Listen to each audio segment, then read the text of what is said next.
one of the things that exasperated her was the fact that he had been a workaholic farmer. You know, there was no challenge that was too great for him.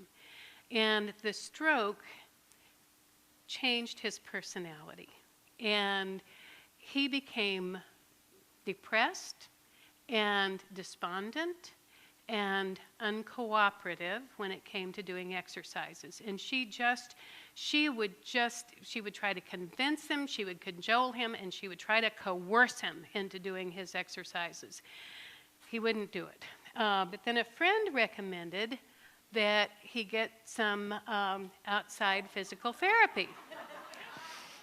So when the pretty red-headed physical therapist would show up at the house, he would absolutely work his heart out for her.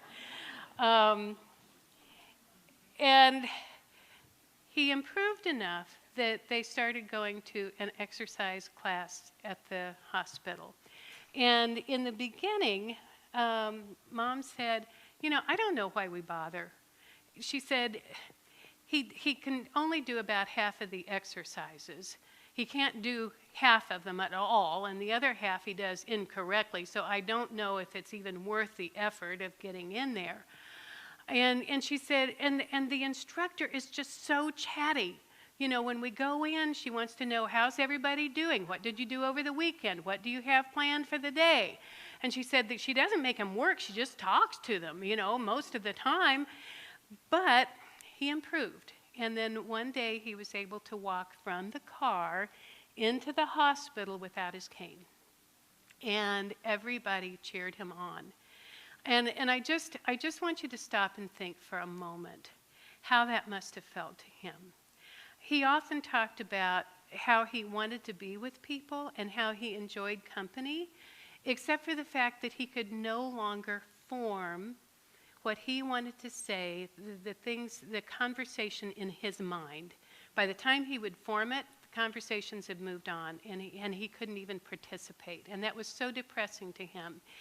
And I know that my mother prayed every single day that she would be a willing channel for God's love and caring. She wrote that many, many times.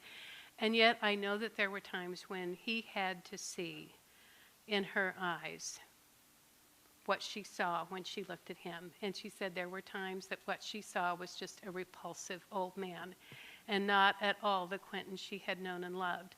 So imagine how it must have felt to him to walk into that group and to have them cheering for him and praising him and telling him he was doing great.